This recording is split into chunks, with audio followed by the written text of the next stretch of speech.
बिस्मिल्लाहिर्रहमानिर्रहीम। अस्सलामु अलैकुम नाज़रीन और सामीन, welcome back to my channel. मैं हूँ मिसिज़ अली और आज मैं आपके साथ सीज़न की मज़ेदार चटनी की रेसिपी शेयर करूँगी। ये चटनी केरी से बनती है। आजकल बहुत मज़े की केरी आई हुई हैं, आजकल बहुत मज़े के कच्चे आम आए हैं। आप ये चटनी बनाएं और इसको आप पूरा सीज़न इंजॉय कर सकते हैं।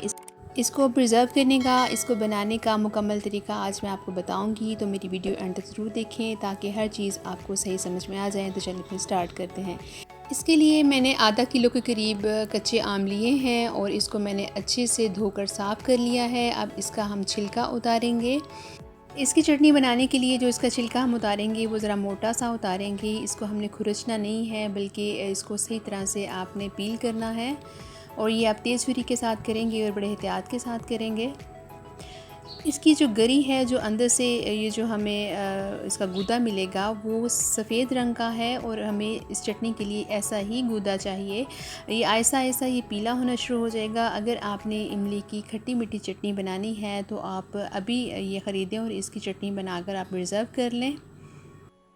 बहुत मज़े की ये कच्ची आम की चटनी बनती है। इसको आप सालन के तौर पर भी इस्तेमाल कर सकते हैं। बाज़ औक़ात ऐसा होता है कि घर में ऐसा सालन बना होता है जो हमें पसंद नहीं होता या सालन नहीं होता और हमें भूख लगी होती है, तो आप रोटी के साथ, मक्खन वाली रोटी के साथ, खासकर ये जो गर्मियाँ हैं इसमें दोपहर में इस तरह की कोई चटनी बनाकर आप ज़रूर रखें ताकि दोपहर में खाने के साथ लस्सी का गिलास हो और साथ ही चटनी इस तरह की हो तो बहुत ही मज़ा आता है।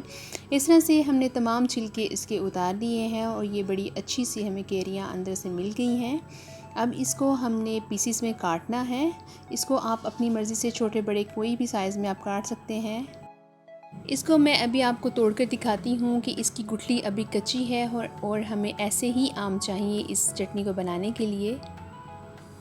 ये देखें, ये अभी बिल्कुल कच्ची है और इसकी केरी अभी खट्टी है और इसी केरी के साथ, इसी खट्टी केरी के साथ हम मज़ेदार खट्टी मीठी चटनी बनाएंगे।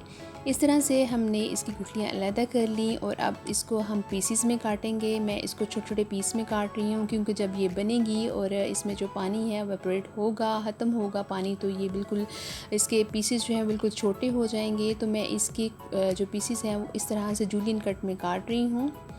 आप चाहें तो इसको कद्दूकश कर लें, लेकिन कद्दूकश करने से ये ज़्यादा बारीक हो जाती हैं।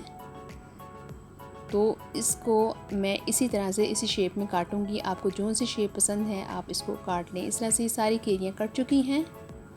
अब इसको हम जो पकाने का प्रोसीजर है वो स्टार्ट करेंगे। तो इसको सबसे पहले मैं बॉईल करूँगी क्योंकि ये खट्टी है। एक तो इससे खटास इसकी ख़त्म हो जाएगी, दूसरा इसमें जो अब चीनी है वो आपको कम इस्तेमाल करनी पड़ेगी। इसके लिए पानी को गर्म करना है और इतना पानी गर्म करना है कि अभी इसमें बॉयल ना आए, यानी बॉयल आने के करीब ये पानी हो तो उसमें हम ये केरियाँ डाल देंगे।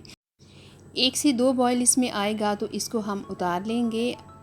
इसको हमने इसमें मुकम्मल नहीं पकाना है, बल्कि सिर्फ़ इसका कच्चापन ख़त्म करना है और जो इसमें खटास है वो उसको हमने कम करना है। तो इसके लिए मैंने इसको 1 से 2 बॉयल आने दिया है। ये तमाम प्रोसीजर आप स्टेप बाय स्टेप करेंगे तभी आपकी चटनी जो है वो मज़े की बनेगी। थोड़ा सा आप इस पर टाइम लगाएं। अगर आपने इसको पूरा सीज़न खाना है तो इसके लिए आपको थोड़ी सी मेहनत भी करनी है।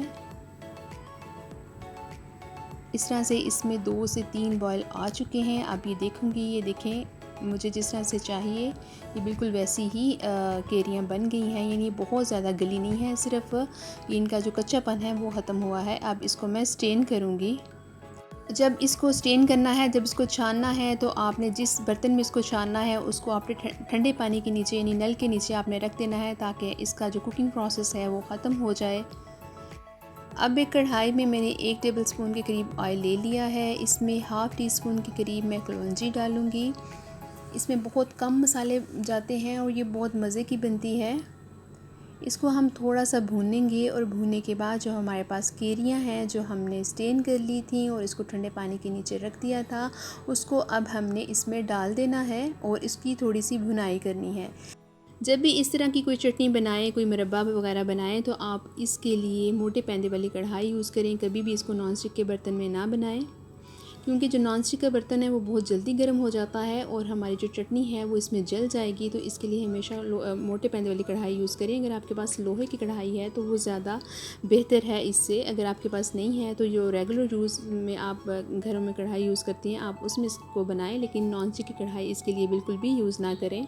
अब थोड़ा सा भूनने के बाद इसमें चीनी ऐड करनी है। तो चीनी मैंने इसमें तकरीबन 10 से 15 टेबलस्पून के करीब ऐड की है। मुझे थोड़ा सा ऑयल इसमें कम लगा था तो वो अब इसमें मैं डालूँगी। आधा किलो के करीब ये केरियाँ हैं तो आधा किलो से थोड़ी सी कम इसमें हम चीनी ऐड करेंगे और इसको हम थोड़ा सा पकने देंगे। जब 1-2 बॉयल इसमें आ जाए और चीनी थोड़ी सी मेल्ट हो जाए तो अब इसमें हमने मसाले डालने हैं, जिसमें मैंने हाफ़ टी स्पून के करीब सुरख मिर्च डाली है। आप चाहें तो कुटी हुई लाल मिर्च भी डाल सकते हैं। साथ इसमें कुटा हुआ काला ज़ीरा आप ऐड करेंगे, भुना और कुटा हुआ काला ज़ीरा इसमें जाएगा। और साथ ही थोड़ा सा आप इसमें नमक ऐड करेंगे। इसमें मैं काला नमक इस्तेमाल कर रही हूँ क्योंकि इसको हमने लंबे टाइम के लिए रखना है। तो काला नमक बहुत बेस्ट होता है, प्रिजर्वेटिव्स का काम करता है। अगर आपके पास नहीं है तो आप रेगुलर नमक भी इस्तेमाल कर सकते हैं। अब इसकी हमने मिक्सिंग करनी है और अच्छे से मिक्सिंग करने के बाद तकरीबन 5 मिनट के लिए इसको मीडियम टू लो फ्लेम पर हमने रख देना है। और 5 मिनट के बाद जब हम इसको देखेंगे तो ये देखें इसका जो कुकिंग प्रोसेस है वो बड़ा अच्छे से हो रहा है। इसको आपने हिलाते रहना है। 2 से 3 मिनट्स के बाद इसको ज़रूर आप चेक करें। हमने इसको उस वक्त तक पकाना है जब तक कि इसके अंदर जो मौजूद पानी है वो मुकम्मल ख़त्म ना हो जाए और चीनी अच्छे से पक ना जाए। इसको फिर हम थोड़ी देर के लिए दोबारा दम पर रखेंगे। जब ये चटनी पकने के करीब आ जाएगी तो इसमें मैं सिरका ऐड करूँगी। सिरका मैंने 1 टीस्पून के करीब लिया है। सिरके से ये चटनी जो है ये बिल्कुल भी आपस में चिपकेगी नहीं।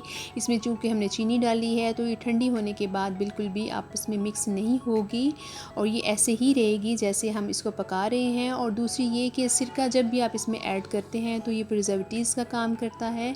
इसको लंबे टाइम के लिए महफूज करने के लिए आप इसमें सिरका ज़रूर ऐड करें। अब इसको मैंने चेक किया है, मुझे थोड़ा सा नमक इसमें कम लगा था तो मैंने इसमें थोड़ा सा नमक और ऐड किया है। अब इसकी मिक्सिंग करनी है और बड़े अच्छे से करनी है। ये बिल्कुल लास्ट स्टेप है। ये बहुत मज़े की ये चटनी बनती है, आप इसको ज़रूर बनाइएगा। और ये दोपहर के खानों में तो बहुत ही मज़े की लगती है। दोपहर का जब भी आप खाना बनाएं साथ ये चटनी रखें। ये इंशाल्लाह सबको बहुत पसंद आने वाली है। आप इस चटनी को बनाइएगा और मुझे ज़रूर इसका फ़ीडबैक दीजिएगा। इंशाल्लाह आने वाले किसी एपिसोड में मैं आपके साथ कच्चे आम का मुरब्बा भी शेयर करूंगी। बहुत मज़े का बनता है और ये मैंने अपनी वालदा से सीखा है। इंशाल्लाह वो भी आपको बहुत पसंद आएगा। उम्मीद है आपको मेरी ये रेसिपी पसंद आई होगी। अगर आई है तो इसको लाइक करें और मेरे चैनल को ज़रूर सब्सक्राइब करें। अल्लाह ने चाहा तो एक नई वीडियो के साथ आपकी खिदमत में फिर हाज़िर होंगी। तब तक अपना और अपने प्यारों का बहुत सा ख्याल रखें। अल्लाह हाफिज़।